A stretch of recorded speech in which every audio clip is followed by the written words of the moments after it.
Good afternoon, and welcome to this workshop.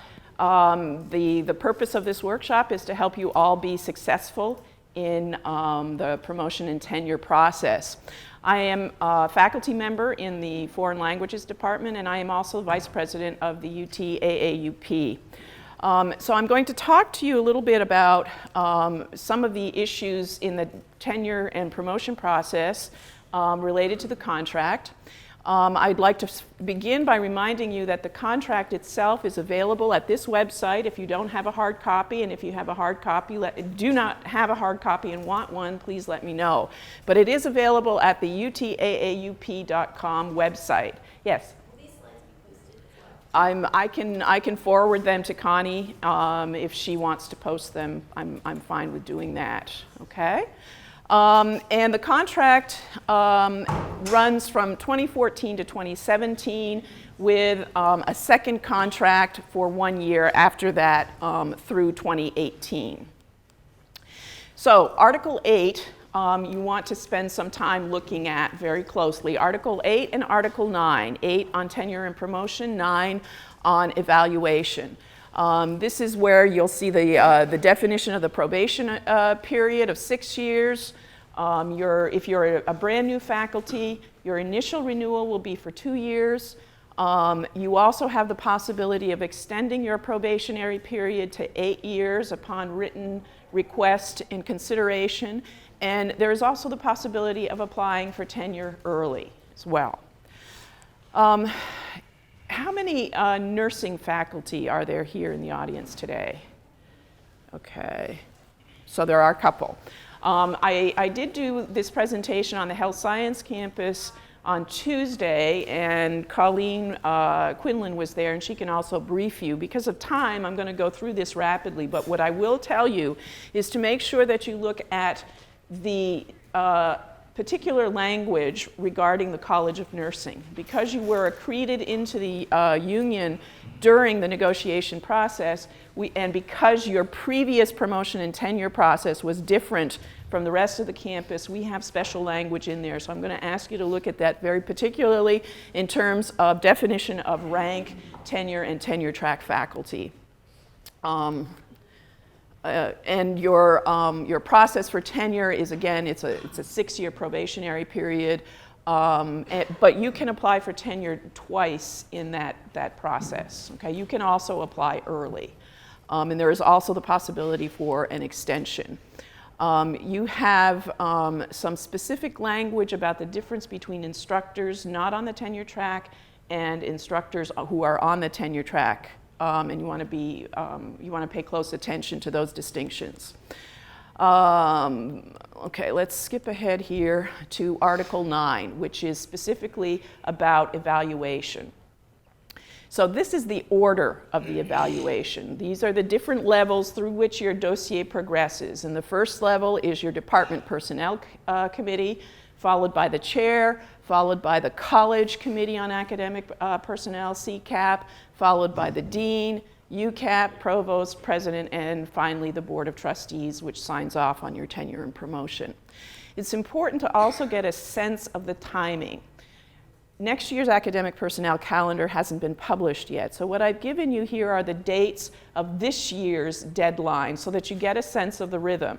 And you will notice that the dossiers for tenure and promotion were due on the first day of the semester. So that gives you an idea as to how early you need to plan for these deadlines. If you're going up for tenure this year, you should be working on your dossier now with the expectation that it will be due the first day of classes in the fall semester. What are the criteria that you want to include in your dossier? This is also information from the contract. You want to make sure that you have the contract says an up-to-date resume. You want to have an up-to-date CV, which is much more extensive than a resume. You want narratives for each of the 3 areas on which you will be evaluated: teaching, professional activity and research, and service. You want to make sure that you have documentation for each of those things. You want to have your workload assignments for the past 5 years, your ARPAs for the past 5 years, your evaluations. You want to have copies of your college and department elaborations. These are the sets of, in my department it's called the handbook. We have a department handbook. But other colleges will refer to it as elaborations. So this is a more detailed set of examples of what will qualify as good teaching in your department or college, what will qualify as good research or professional activity, what's expected of you from research. That can vary across departments and colleges, but it cannot be in conflict with the contract language. Okay? It's simply more detailed than what you might find in the contract. And finally, you want to have an inventory of your dossier. I thought that I would give you a few examples of what you might include in your dossier as evidence of documentation, as well as ideas for some of the narrative. Remember, the contract makes it very clear that the faculty member is responsible for giving proof of your contributions in each of these 3 areas. This is your responsibility. This is what the dossier is for. The dossier is for you to demonstrate all of the wonderful contributions that you've made to the university in your time here before going up for tenure and promotion. I recommend that you actually include in the dossier the language from the contract, either photocopy the relevant sections from Article 8 and 9 for each section of your dossier, or cite the language as the opening of your narrative.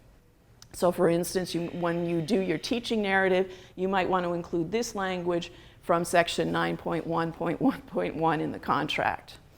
In the narrative itself, you might want to talk about your teaching philosophy and methodologies, any new courses you've developed for UT, any specific exercises you do in the classroom, and maybe your role in program assessment and revision. These are just some ideas. These are not mandatory, these are suggestions.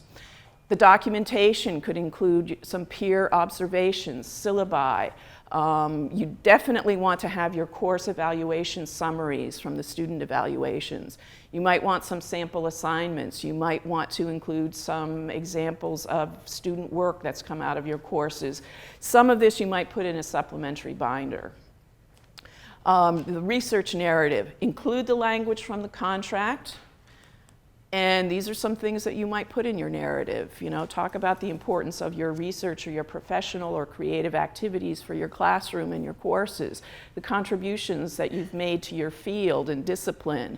Even talk about some of the future activities or plans that you have for research. And under the documentation, you definitely want to have all of your publications there. You want to have copies of grants you've submitted and you've been awarded. You might want to have samples of your creative work and your conference presentations as well. Same thing for service. Include the language from the contract. Describe what your contributions have been at the different levels: department, college, university, community, discipline. And then document it. You know, it can be the email that notifies you that you've been accepted to be on a particular committee. It could be the membership list of your college council. It could be a program in which your name is listed as a presenter or a speaker. It could be a membership list to your professional organization, okay? But the important thing is for you to start now. You obviously cannot put together the dossiers that you see in the back in the 24 hours before the first day of class. Use your ARPA to organize this. Your ARPA requires you on a yearly basis to outline what you've done in the 3 different areas, and that can be a good way to organize your dossier for tenure and promotion as well. Look to your colleagues in your department who've gone through the process. I think that this is a wonderful idea here today to have some sample dossiers for you to peruse. And remember that the actual dossier can vary from college to college. It can't be, it's based on your contributions in the 3 areas of teaching, professional activity, and service. But how you do that can vary across programs and departments. Don't hesitate to ask your senior colleagues to look over your materials. When I came here in 2001, I was very fortunate to have some very generous mentors in my department, some senior faculty who were constantly in my files and reviewing my materials and making suggestions from day one. They were invested in my success, and I'm sure that you have senior colleagues who are equally invested in your success. Good luck. Thank you.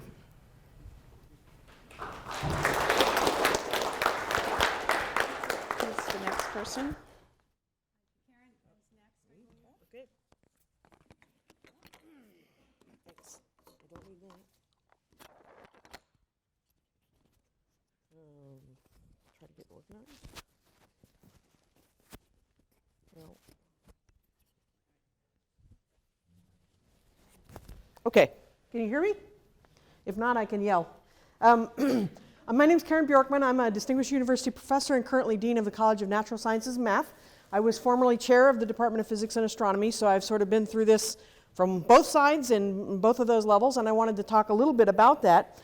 Linda's really given you an excellent overview of kind of what goes into putting together your dossier, what sorts of things you should be thinking about as you do that. I can't emphasize enough what she says about start now and don't stop. Because one of the most critical things, I think, is to keep your dossier updated. So every time something new happens, you get a new grant proposal, or you get a paper published, or you have a good review of something you've done, just immediately, before you even put it out of your mind, make a copy and stick it with your dossier materials. That way you aren't frantically trying to search through, if your desk is like mine, 60,000 piles of stuff to find the things that you need to put into your dossier. So some of the key items, and Linda's mentioned most of these, but I want to talk about some of them individually. The first thing is to be aware of what the tenure and promotion elaborations for your particular department and college say.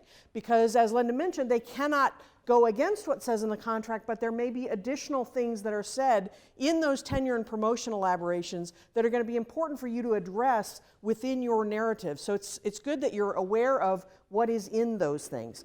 The second thing I always recommend is there is a requirement that new faculty sit down with their department personnel committee chair and the department chair and make a statement of expectations of what is expected to work toward tenure. That statement of expectation is very, very important for you to hang on to. It's going to be signed by all three of those people, and it's going to be reviewed by the dean, and the dean will also sign off on it. The nice thing about that is it gives you a document which clearly lays out exactly what's expected. And the good thing about that is you can use that as a reference. It should be in your dossier. And in your narratives, you can refer back to that. You can say, in my statement of expectations, it says I am expected to do this in terms of teaching, this in terms of researcher productivity, scholarly activity, this in terms of service. The nice thing about that is, we hope, that means there aren't any surprises that you get 5 years in and somebody says, well, you didn't do X. And you can say, well, X was not in my statement of expectations.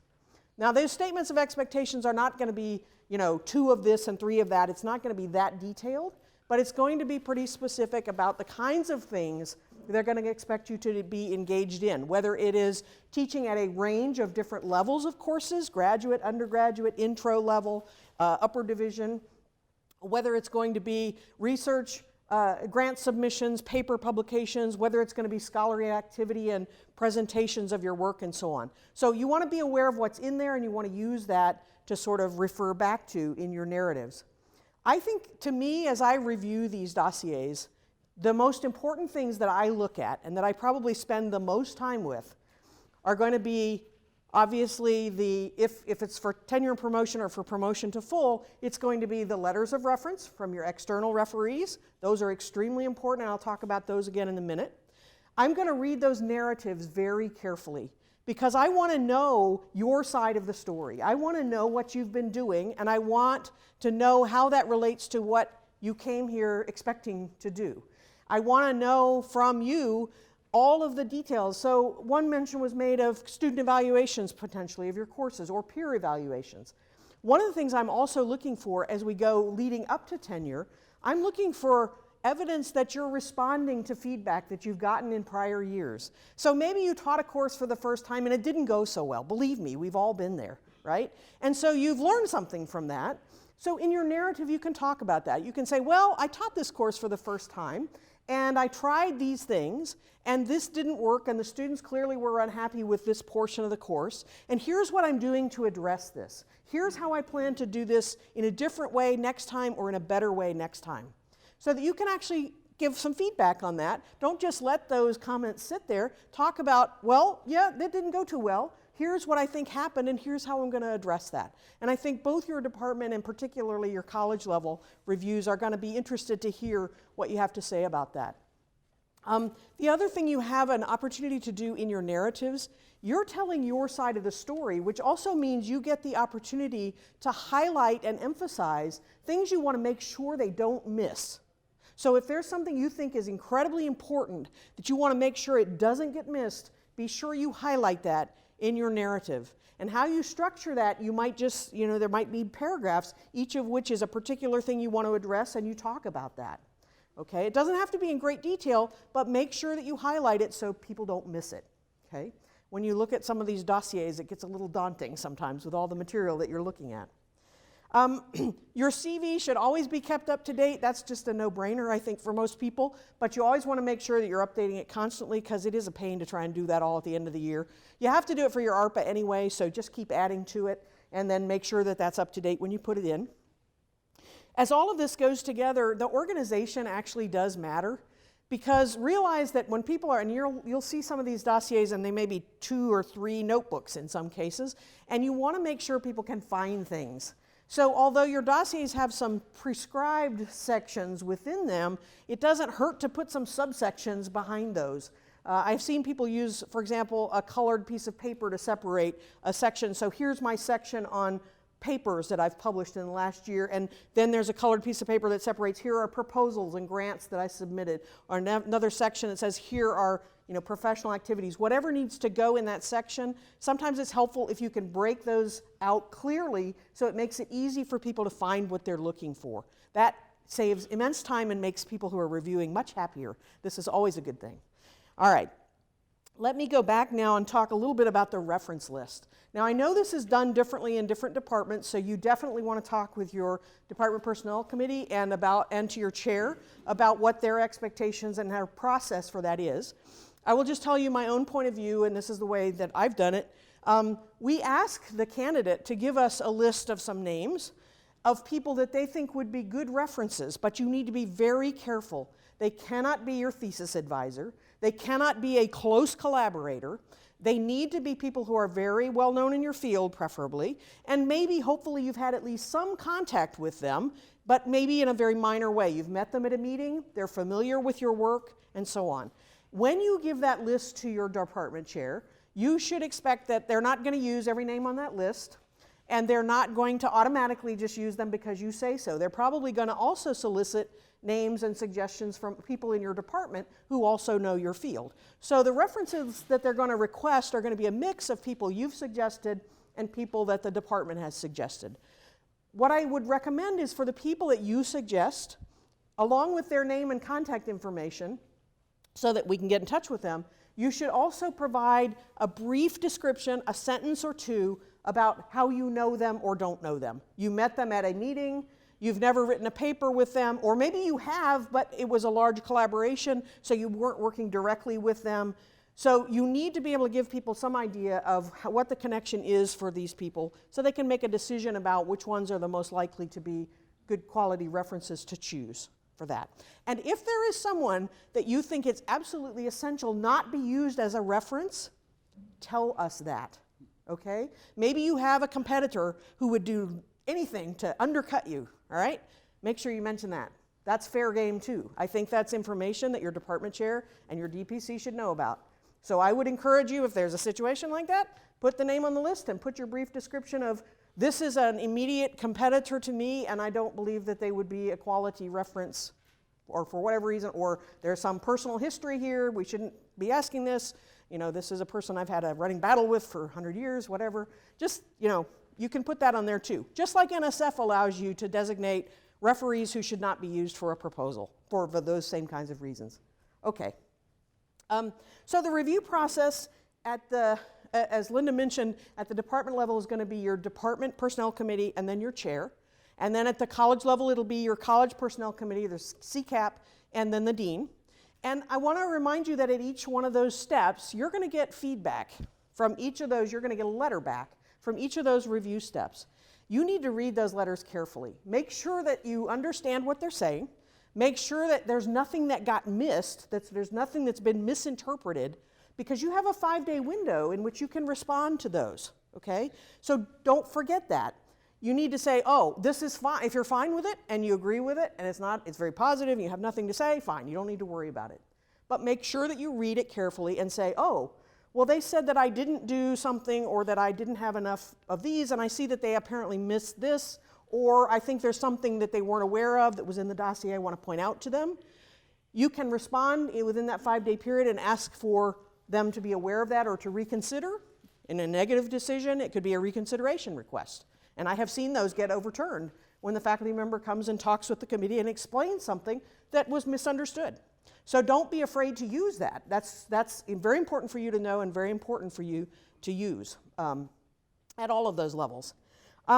Pay attention to the feedback in those letters, because the next year, those letters are still going to be in your dossier. Every evaluation prior is going to be in there. So if one year, say your department personnel committee says, well, we'd like to see them submit more grants, or we didn't see a grant activity this year, so we'd like to see that happening. The next year in your narrative, you're going to say, last year I was given the feedback that I should be doing this, and so I have done the following, blah, blah, blah. Okay? And it's documented in my documentation. Similar things like that. Now, bear in mind that in your department, everyone who's reviewing it is going to be pretty closely connected with your discipline. They're going to know a lot about what you're talking about. But as you move up to each level, that becomes less and less the case. So at the college level, they're going to have probably some familiarity with your general discipline, but not specific. So for example, if you're talking about a publication that you've done, you might want to say something about, well, this is the premier journal in the field, okay? As opposed to, well, this is somebody where I paid $50 to get it published, okay? So there's a slightly different, and of course your colleagues in your department will know this, but the colleagues in CCAP or at UCAP may not. So it's important for you to stress those kinds of things if they're important, if you think they're important for people to be aware of. Okay. I mentioned about structuring it about the statement of expectations. The only other thing I can say is, and I learned this for the hard way, which is keep copies of absolutely everything. And I know it's a pain, but you'll be so glad you did when somewhere along the line some critical letter or something goes missing and it was your original and you didn't have a copy. You're going to be glad you have a copy. Because it happens. Sometimes something falls out of the dossier along the way. Just keep copies of everything. It makes your life a lot easier in the long run. It's a pain, but if you keep it all in one place, it'll sure make your life easier come August, whatever it is, when your dossier is due. And then the last thing I want to stress and just reemphasize something that Linda said, talk to your colleagues. Talk to your colleagues in your department. Talk to your chair. Don't leave this as if it's just going to be something you're going to throw together at the end. Be talking to people all along. Am I on the right track? Am I thinking about the right things? And by all means, go talk to your dean. I'm happy that my door's open, so if you can find me, you can get an appointment. And I'm happy to talk to people about that. Remember that we're all invested in your success. We really are. And when we hire new faculty, it's an incredibly important investment that we make as an institution, both at the department and the college and at the university level. So we are vested in making sure that our faculty are going to be successful. And I hope that everyone on this campus feels that same way. And so I really do encourage you to seek some input from your colleagues and some help in making sure that your dossier presents the best possible scenario that it can. I like to say I really love it when the slam dunks come through and I look through it and I say, well, what's to look at here? This is great. Boom, done. But that's not always the case. So everything you can do to make it a slam dunk is a good thing. And then I'll let Lee talk.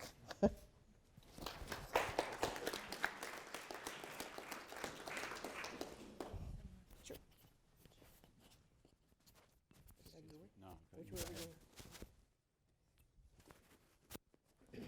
Wow, what a great couple of presentations, huh? I think, how in the heck am I supposed to follow those two acts? My name's Lee Heritage. I'm in the Department of Music. And like Karen, I was a faculty member going through the process as you. I served as chair of the Department of Music as well, so I saw the review process through that perspective. I was also associate dean in the College of Arts and Science, and so I saw it through that perspective. And so collecting those different lenses that I've seen this process through, it brought a new experience when I came to the University Committee on Academic Personnel. And so UCAP is a very interesting, another perspective that I've seen through this, and I'd like to talk a little bit about that.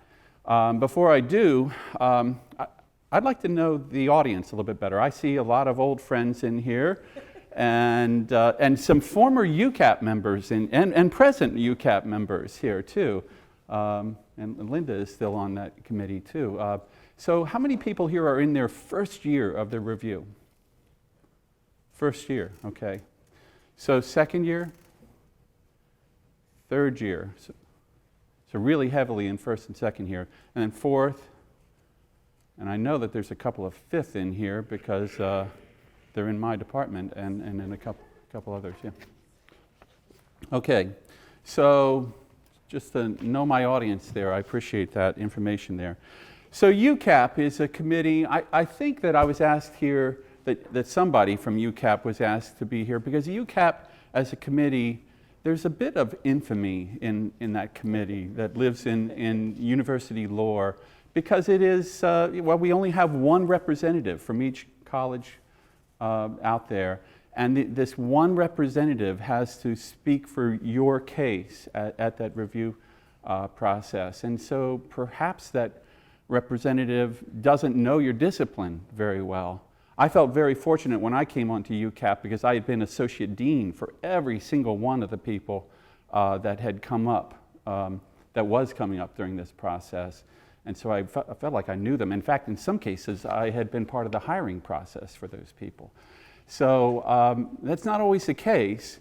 But anyway, at that one case, in this one part of the review process, one person is making your case for this, for your tenure bid or your promotion bid. So it is a committee of faculty members who have been voted by your college to represent them in tenure and promotion review process. Last year there were 10 faculty members on the committee, and each of those represented some college in UT. It wasn't always the case that only one per faculty member. Arts and Sciences used to have 2. They were thinking about, I think, health sciences, whatever has happened to that college, I'm not even sure. It's merged back, it's health science and human services. So now I think they might have two UCAP representatives, right? And they needed one for a couple of years now, to tell you the truth. The person representing that college had a huge job to do. Well, I'll talk more about what they do in a second here. So Arts and Sciences was split up, and at that point, each of the respective colleges now has one representative on there. I should also say we have a wonderful secretary that keeps us organized on this, Lisa Bartek. She deserves a mention in this. She's fantastic. I've served on UCAP for 5 years, and I've watched the process during those 5 years. And for me, and I have to say, I've never met a colleague on UCAP who wasn't rewarded by the experience. It is a rewarding and humbling and inspiring experience because you witness everything that your colleagues are doing out there, and it's a lot, an awful lot. And we all come out of it feeling like of all the service things we've ever done for UT, this was the best. It was an important contribution that we just did. And every year that is true. There's always a pile of us walking away and thinking, wow, this is a good thing. I'm about to come up. You can't be on UCAP for more than 2-3 year terms, and so I'm about to lose the gig. So what do UCAP members do? The UCAP meetings are, of course, they're confidential, and so I can't talk about cases, of course, that wouldn't make any sense, but I can talk about process. And so I'd like to do a bit of that. Each member of UCAP has to read the dossier that you put forward for their respective college. In my case, I read all the dossiers that came up through the arts and communication in the arts college. We read them for third, fourth, and fifth year reviews, and also for tenure and promotion cases. The first and second year reviews, as all of you first year people know, and second year people, they don't go past the dean's level. And so we start at third year review and then onwards. In all cases, that UCAP member presents to the panel a summary of your dossier, highlighting the strengths of this promotion, also making a case for what other reviews have said in levels before, what the chair said, what the DPC said, what the votes were at all the other levels. And then there's, I should mention that it's very important that of course, your UCAP rep can speak to the special cases within your college, because many colleges are quite different. You know, I don't know if you thought about this before, but the College of Law has an extraordinarily different review process than any other college in the campus. The arts, we always think that we're the weird ones, but they're far different than anybody else. And so in each case, the UCAP members have to speak to the uniqueness, if there is something special about that college's review parameters. And these are set forth in your elaborations on promotion and tenure, okay? But in some cases, it's very, very particular to a discipline. And you should highlight that, as my two colleagues has said, in your dossier. You should highlight these things. But then even in that presentation at UCAP, it needs to be highlighted once again by this UCAP member.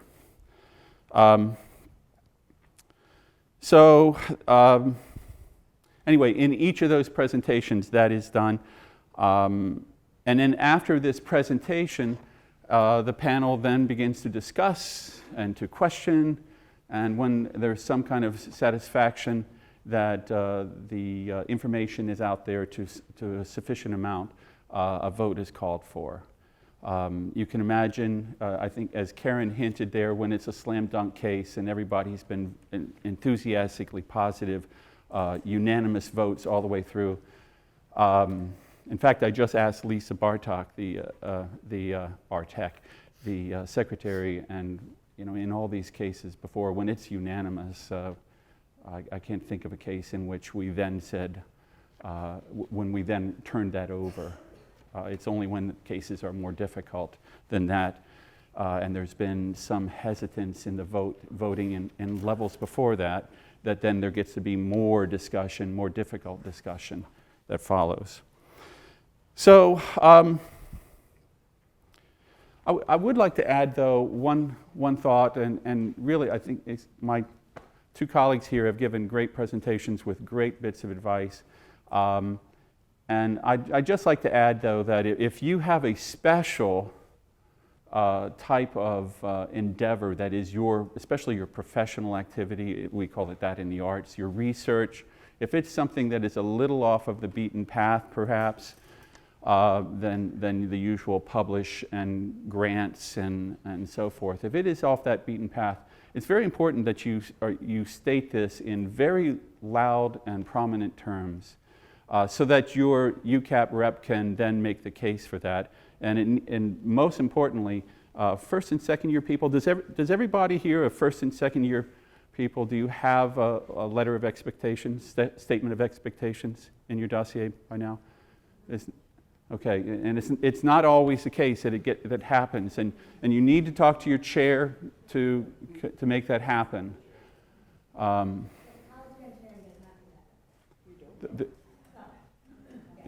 In the contract, I'm pretty sure. They have letters that they sign when they hire, and they use that. In what area? I am captain of the College of Engineering. There's no expectation for a letter. But Isn't that contractual? Your hire letter is used on the front end. Okay, but Oh, it's in the hire letter? Is that what? That's what they use as the hire letter. That's it. There's no specific statement of expectation. Correct me if I'm wrong, engineers. Has anybody seen that? Any of you guys get that? They don't get it. Yes. FYI, we don't get it. Yes, and I agree with Linda over here. In the past, the letter of appointment and then the statement of expectations have been two different things. For instance, the outside letters of evaluation, it's my understanding that's not contractual. That is a college-dependent item, and they're quite different across colleges. But the statement of expectations, that is contractual, and it's very important that you are clear about that. Agreed? Absolutely, and it's very important to have access to your departmental elaborations and your college elaborations. We have college elaborations, yes. Yeah. We Yeah. don't have a, Yeah. we don't do the letter. So anyway, I would say, I haven't seen it, I've been on a cap for 8 years, 6 years. yeah, and I would just say that whatever the college, that if there are special pathways that you are pursuing, okay, in your college, that are a little bit off the beaten path, that somehow that it is made known, it's out front so that you can pursue this, so that people can advocate for you, okay, so that there's no surprises in fourth, fifth, and sixth year. Yes. I just have one question, and that is, what if your letter of expectation is vastly different than your job description now? That's Linda. It's the letter of expectation that is really an important one.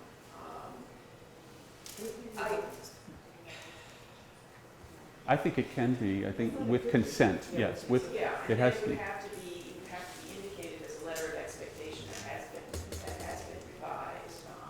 If you're talking about a job description such as, it might appear in an advertisement, that's very different from your letter. No, I'm saying my letter of expectation has specific classes that I'm to teach, and I haven't taught them in 3 years.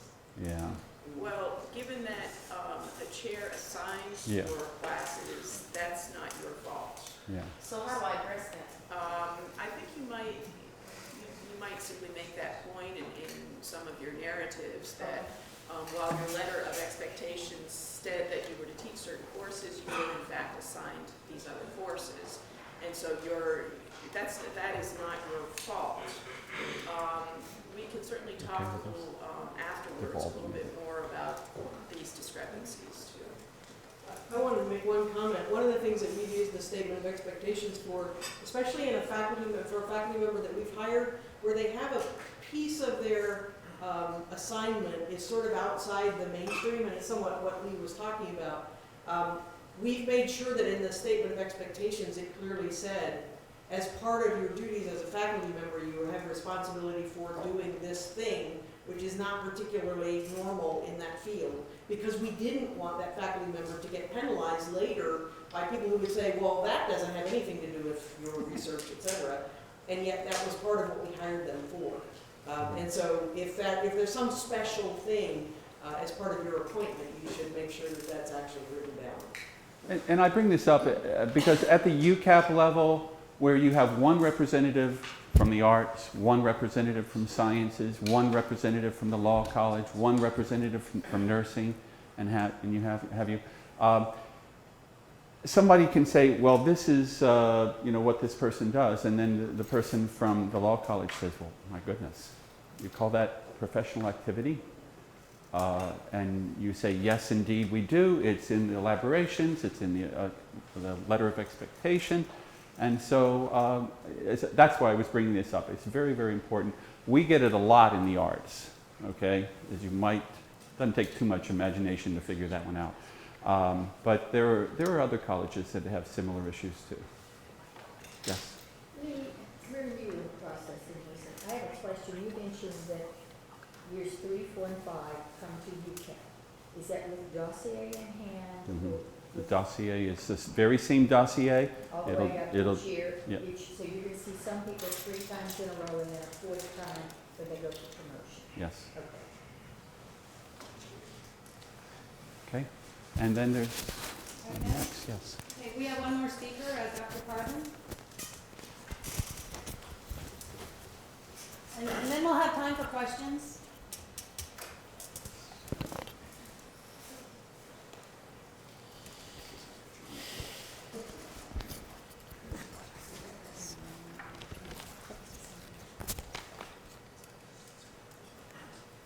Hi, as a department, I'm in the College of Engineering, Civil Engineering. I'm an associate professor, and I'm also on the President's Council for Diversity. In the College of Engineering, or in engineering field, there are not so many women around, so that's one of the reasons that I am serving on the diversity committee.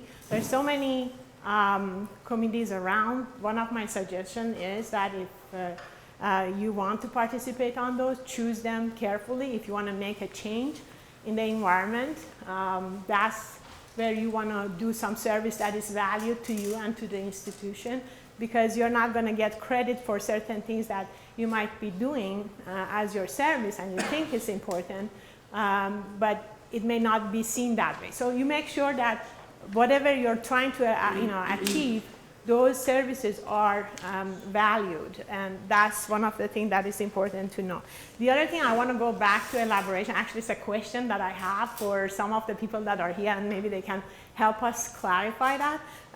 In the last 5 years or so, our teaching load had increased drastically, like I think all over the places, I'm not sure, but in the College of Engineering for sure we have changed our workload. But as an associate professor, like the elaborations that we had was not considering these two into effect, and it hasn't changed. So that's one of the reasons that I wanted to clarify that the elaboration needs to be modified as the expectations are changed. And I hope that this group here, whoever is participating here today, can actually, if they are contributor to those elaborations, or maybe we can come up with some changes for all these elaborations if the mission is changing, And you need to be clear on that. But as an assistant professor, make sure that you basically follow, as they said, your letter of expectations. And if you don't have one, which Dr. Gruden also mentioned that in the College of Engineering, apparently it's not. And I am serving on the DPC. And actually, I got involved on the DPC because it was based on elections, and it wasn't very diverse. So we actually changed that, and now we have woman representative on our DPC as well. So, but it wasn't there for so long. So I was the first one actually they hired as a woman in the civil engineering department after 30 years. So, and since then we hired some female faculty in our college, but still it's like 7% or so. So we are kind of minority in the College of Engineering. So I think one of my suggestions for you is that make sure that your elaboration, whatever it is, matches what's going on in the university. And if it's not, then you can get involved in those committees to make some changes. So is there any question? And also I wanted to just say that there are so many committees around, as I said, Presidential Council, Diversity Council, and Dr. Gore is here actually, and she's the person that is involved in that. And there is a survey going on, climate survey, that is going on right now, and it's completely confidential. So we encourage you to actually fill that survey, because it's a climate survey, and it tells, you can tell your feelings, how you feel about the environment, and that's important because we are trying to make changes and make sure that your opinions is heard, even if you don't want to talk about it. At least you can express your feeling. That's very important. So take it seriously. I know everybody's busy. Everybody's like end of semester and you're busy, but it's important that you take that survey, because that's where the changes is going to start. So is there any question that I can address? Yes. Can I just add to that? Yeah. In terms of the importance of the elaborations, some colleges have their elaborations, and then obviously then the departmental level elaborations, which may or may not, they're often more I would say, I guess, prescriptive in terms of things. And so if you're from a department that things are written in a form that are very vague, I encourage you to be advocates with your chairs and with your dean to look at revising those. When you have a document that just says, demonstrates strong scholarly activity, what does that mean? Exactly. And so often we've had very vague documents. I know we just got done in the process of our college of health and human human services of revising where it actually says how many publications, how many Right. grants, that you're first author. And, you know, if you're not in a college or department that is that prescriptive, it shouldn't be a mystery, really, to me. And I've served as chair of CBC. And so go back and try to advocate with your chairs and your deans to try to make sure that those documents. Well, in the College of Engineering, we don't have departmental level elaboration. It's just a College of Engineering, and it's so vague and Shouldn't be. basically it's supposed to be vague, I guess. That's what it is.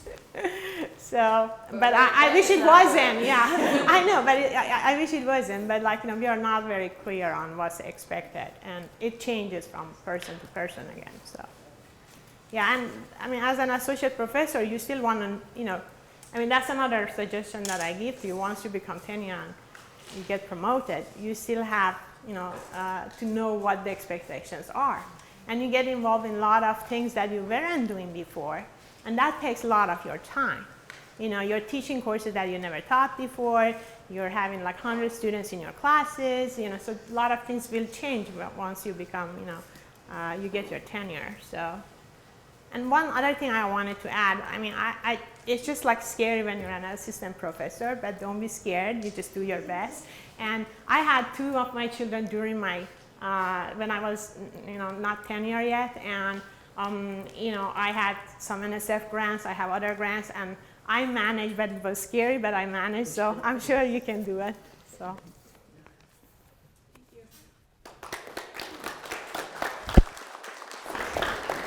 think you forgot to clap for Dr. Heritage. Dr.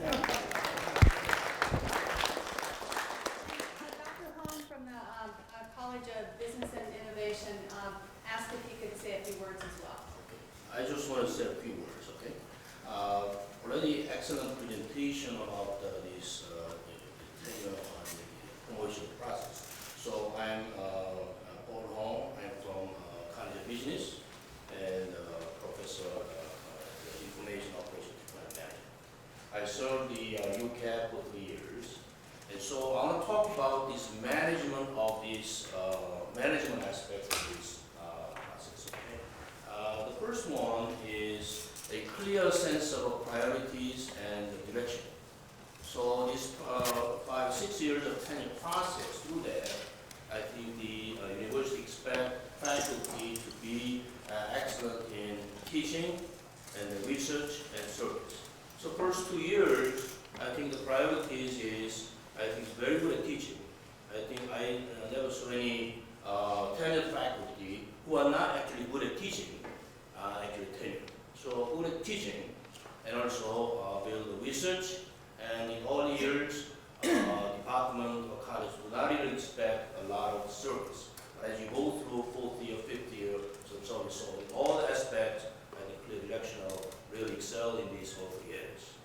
And then another very important point is really value and develop relationships. I think tenure process is very objective, but at the same time, when your colleagues know that the person is actually very good, not only in terms of teaching and research, but actually colleague, actually very good. I think you have a lot of this collaborative relationship. And increasingly, research is collaboration. You can hardly any person actually will do research just as a single author in many disciplines. So I think value and this developed relationship is very important. Over the years, during my 3 years, UCAP, all of these candidates from College of Business, no problem, because it's all unanimous. So I just present how good this person is, 5-0, 6-0, and then all this, and then talk about these external letters. And then the reason is, in College of Business, is a very good system, and so in the department and the college level, and then we have a very good mentors and support, so that all the document, the document elaboration is very, very well done. And so the person is coming off for tenure, and there is no real controversy, argument. And then I think the college business people, they are actually managing their life and their process very well. So in that sense, value and then this develop relationship. Finally, I just want to emphasize the importance of efforts and the results. And the first 2 years, you may actually show the efforts, what great efforts you actually made.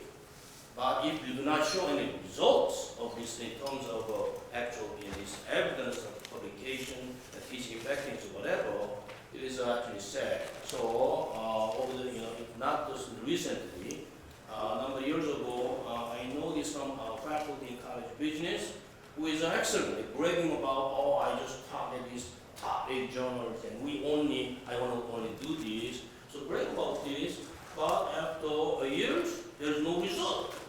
Okay?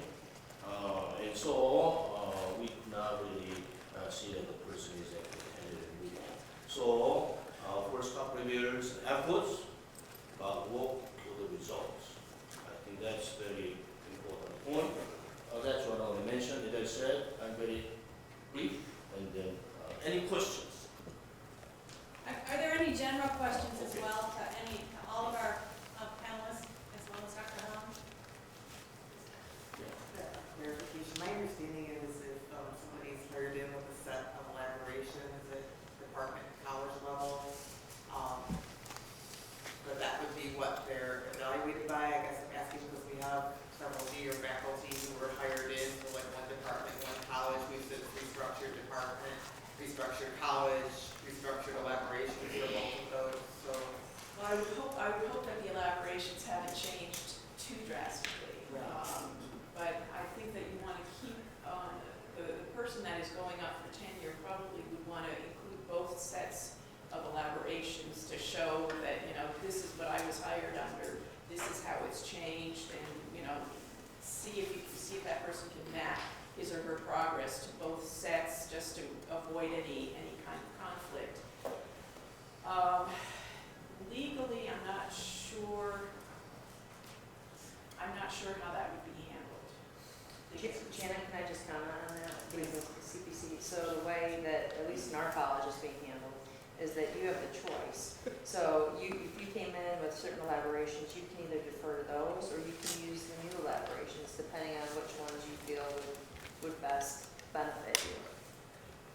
And if I make a comment, if the elaboration is very specific, what are the specific requirements, what you need to do, what you teach, and what level of this research, this productivity you need, if there is very specific, and you just will abide by.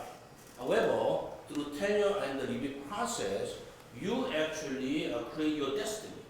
You actually demonstrate, other than what is specified, you demonstrate how you are actually excellent in teaching through the things you like to do, and then it is what objectively acceptable, then that's actually excellent. So instead of being, what this chair actually expects me to do, unless it's explicit, you do it. Otherwise, you actually show how you can actually expand your boundaries, and then you actually demonstrate this contribution you can make to department and college and so forth, and find people are amazed. Wow, this is really amazing. So that's basically what I see on many college business faculty. They're actually doing it. They do meet requirements for specified, explicit specifications, but they actually be able to do things what they enjoy doing it. So they know what they do, and they do what they love. There's a question in the back. Yeah, this one's actually Dr. Rehard as well. The last contract and the present one have kind of shifted the timing of the first and second year review to after the fall semester. So my question was, so is there a short year, a short evaluation period between year 2 and submitting the dossier for 3, or is it a long one? So, like if someone was hired this summer and starts this fall, their first year evaluation would be January, their second year would be January, and their third one will be eight months later? Yes. Okay.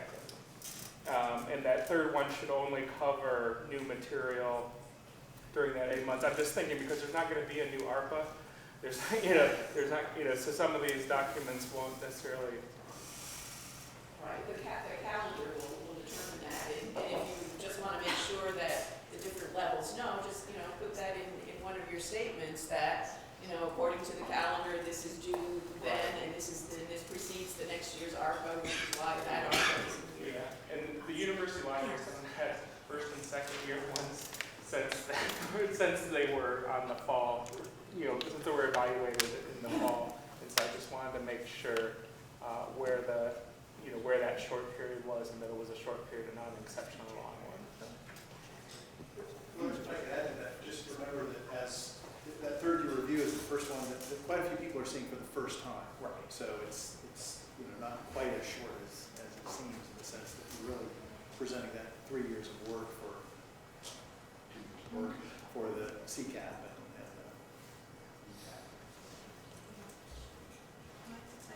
Okay, you're gesturing that we have a question. No, I just wanted to clarify that the second year evaluation I thought was in August. So when I was going out for the second year, it was in August. So the first year was in January, and then the second year was in August. Oh, it changed? Okay. I wasn't sure. Did the calendar change? Yes. recently? Yes, it's just so that the second years are also in January. Yeah, the calendar changed, they changed, Okay. right. Okay, there was a question over here. I have a question, but it's not related, so I don't know if there's follow-up questions about the calendar. I'm sorry. So, I work for Tenure in the fall, so I've done the annual reviews for a couple of years, so I have a kind of a general question. Each year I work really hard on my narratives for all my documentation in there, but there's the sense that going up for team is, there's much more stress, you should have way more material, so I'm just wondering, what should be additional, after you've done this 5 times, shouldn't the tenure document or materials be, you're just adding to it, so I don't get the sense of craziness that I've seen other people kind of go through. Well, as soon as she answers your question, I think you have segued us into the breakout sessions. Yes. Okay, and I think you have a question over here after. First of all, do realize that the stress part is not mandated by the contract. So that's not required.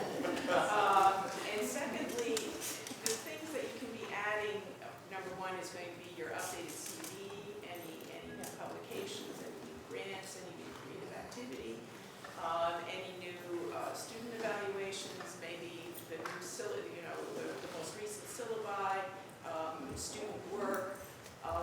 One thing that I am not clear about this year versus when I went through tenure and promotion, I think my tenure and promotion file had a collection of all of my teaching narratives over the years, and I think that this year they may have asked the candidates to do one narrative, one overarching narrative, and that direction may come from your college office. Okay, so that's something you might want to look into. Otherwise, just make sure you keep all of those statements and put them in, and then just put your most recent one on top of it.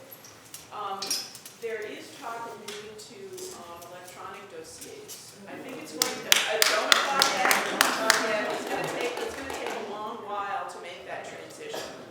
So But- not for us in the fall. I expect not in this fall. But, maybe if this is your first year, who knows? Maybe by the time you are ready to go up for tenure and promotion, that won't be in place. So just keep that in mind. I would be collecting hard copy the whole time through. It's easy enough to scan it all if they decide they want to move to electronic. Sometimes the dossiers get very, very big, and sometimes people are basically, putting out 3 and 4 volumes. That's not required either. The key is to make sure that you give the different committees all of the evidence they need to come to the same conclusion that you have, which is that you have made a wonderful contribution to the UT community in terms of those 3 areas. Okay. What happens is that a lot of people will put together a supplemental binder that might have all of the original student evaluations, which you can imagine takes up an enormous amount of time. So you don't necessarily have to have 3 huge binders. No, so you do not. use things differently than other people. Okay. And getting a good night's sleep is a very good idea. Now, there might be 2 answers to that question. just a real brief answer to the same question, which is really, in my experience, watching those dossiers go through the years, the quick answer to your question is that no, going from 2-year, tenure year, it's another year. Right. And the big addition is the outside letters of evaluation. So my dossier doesn't have to go from doing. No, not at all. Really, it's just another year. If you've been doing those same things that Linda had just outlined in each year, it will then be another year. And that's it. Plus, and then one strange new addition will be the outside evaluations. And that's. And if I could comment too on the large dossiers, to be honest, when there's, 50 papers and a full copy of everyone is in there, Yeah. I'm not gonna read all That's that. what I. So in fact, what I usually suggest is if you want to put the front page of a publication in there, that's fine. You don't need to put the whole thing. Or an abstract of, for example, a grant proposal. You put the abstract in there and who it was submitted to. You don't have to put the entire 50-page thing in there. Okay. You just want to show evidence that in fact it was. And frankly, I'm going to look at your CV to see what you've been publishing. And I'm assuming that your colleagues in your department have reviewed that and they know that that's for real. Okay. But you might want to put the original in the supplementary You could. binder. You could. So and if you decided not to, could the letter, you got a letter back that was maybe, you got not great feedback, you could always respond with materials or something if you had to? Okay. May I add something to that? Like, if you have like Google Scholar. Dr. Parvin? Yeah. Doctor, can you go up to the front of the page? Yes. If you have Google Scholar, you can have a link in there and people can look it up. And yeah, I mean, that's one way of doing it. Or I don't know what other people are doing, but like we look at that sometimes. So how important is our citation index, since we're talking about Google Scholar? Because my field is particularly indexed. It depends on the area. Like also like it depends on the community that they're evaluating you. One thing that is important, like if you work with your students, you have publications that is your student is involved and you're involved, and sometimes if it's collaborative research, you have more authors. But if you have publication that is basically you and your students, I think it shows that you have more effort in there, So those are important. And I think like one of the suggestions I give, actually, you specify, I do that, I specify, okay, I'm like this is my student, so I put stars next to the ones that are my students, so they know that those are your students. People don't know who are your students, so if you put a star next to that, that means that these are your students that you're publishing that with. And sometimes it depends on each individual how they value those things, but if you have a publication that so many people cite to it and they read, I think that's important. But if people don't cite to it at all, then I don't know. Again, it's an opinion. I cannot tell if everybody values that way, but I think. Okay, there are two more questions, one here, and I guess a third one over there. Please. My question is really, so we discussed here about it, how much is important for us to make sure our untenured faculty go to the tenure. And there was a mention here of 6 years and the option to extend to 8 years. Can you explain a little bit about these two extensions here? And also, is having a key is a course like in many other universities? Does it pin the clock stuff? Right. You have to make the request in writing to your chair and your dean. We'll take it under advisement, and you can get it up to a 2-year extension depending on how you make your appeal and the nature of it. Certainly children would be, I would think, a qualifying reason for doing that. Is it a pin the clock stuff policy? Here, in the back there, and then you. I just want to say that if linking to your publications is an option, the University Libraries has a repository and you can set up a profile page in there. You can list all of your publications and you can link to that one page, or you can link to individual publications on that one page. Just talk to one of the librarians and they can help you set that up. So I have a question about external letter writers. The Linda, I don't know if the requirements that you listed were the only requirements, that there weren't into exclusions. Because I'm thinking about this as I'm thinking about, do I want, so many of us have such tiny fields that to a certain degree we know everybody. And so I'm wondering, are those the sort of the absolute limits? Is it's not a former professor, it's not a major collaborator? I think that you're right. There are fields where no matter who it is, they're going to know you. Yeah. And you probably have worked with them because it's, they're specialists. So I think the main thing is it really cannot be your thesis advisor. Right. That's the number one rule. And the second one is if there's someone that you've written 50 papers with, they're clearly a very close collaborator, then you really probably can't use them either. But in extenuating circumstances, you could put in a discussion about why it's important to include this person.